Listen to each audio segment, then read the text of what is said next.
recently had a conversation with a lady, and she said, "What is a tween?" And I said, a tween is your 8 to 12-year-olds. And she stopped me before I could say anything else. And she said, "You mean to tell me this is a real problem for our 8 to 12-year-olds?" And I said, "Yes, ma'am. It's a real problem for them." And it was just, she couldn't really say anything after that. She was processing, just trying to figure out that heartbreaking thing that this younger generation, that they really are dealing with this. And like you said, it's been happening, before COVID, but it's really just beginning to kind of show its head, if you will. And we're seeing the effects of it on our kids. So you mentioned that your tween girls, they were tween at the time. Right. One of them has aged out of that time period. Is a teenager. She is. You still have a tween in your family. So they ask you to put this on their level. So how do you go about doing that? Yeah, so they asked me after the adult one to write with words they would understand. And I was like, wow, that's really a powerful statement. That's a challenge. It was, so I had to really kind of go back to that. It's written on about a 10-year-old level to try to hit that 8 to 12-year-old range, and to just go back and not use big words, but to really simplify it and think, how can we best help kids to understand? So there's a lot of personal stories, personal examples in the book. There are stories, sharing about how when Paul and Silas, they were thrown in prison, and how they used worship to help them during that difficult time, to really try to give them good, solid examples of what those difficult situations look like, or what that anxiety looked like, so that they can relate.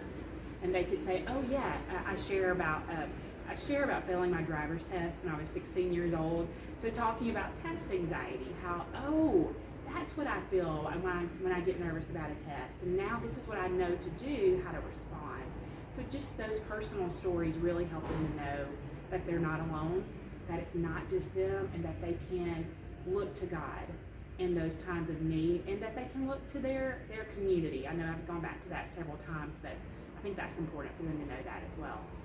And you think about the adult books, and you have adults, I would even say mature Christians, people that have quite a track record of spiritual formation, that are dealing with these issues of anxiety and fear and depression and other mental and emotional issues.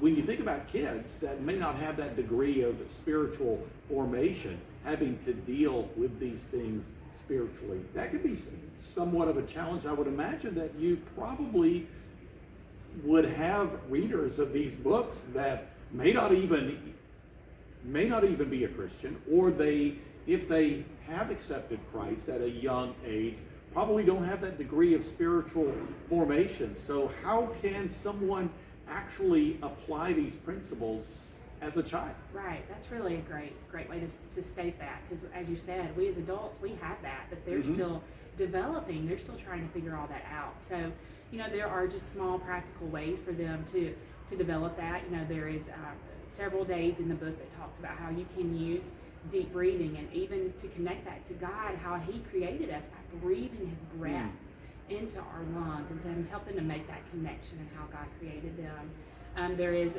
in the book talking about the power of gratitude, helping them to look at situations in life from the lens of thankfulness, and then that can help them to kind of see maybe things are not as bad as they thought, to really shift that perspective. There's even a fun sensory activity in there to help them understand, like when anxiety feels like quicksand, pulling you down, pulling you under. What you can do to get through that is to take small steps forward. One step at a time. Don't try to busy yourself. Don't try to go as fast as you can to push that feeling down.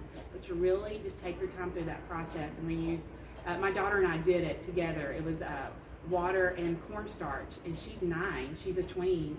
And I noticed her attitude went from just really, just kind of blah and all over the place to calm as she was feeling that sensory activity. So there's just different things like that within the book to help them find these little, one simple step a day to shift how they're thinking, how they're responding. And when that anxiety comes, to not be afraid of it, but to say, I know what this is now. I can identify it. So I can pray, I can practice gratitude, I can take these deep breaths, and just to help them really find something, those practical skills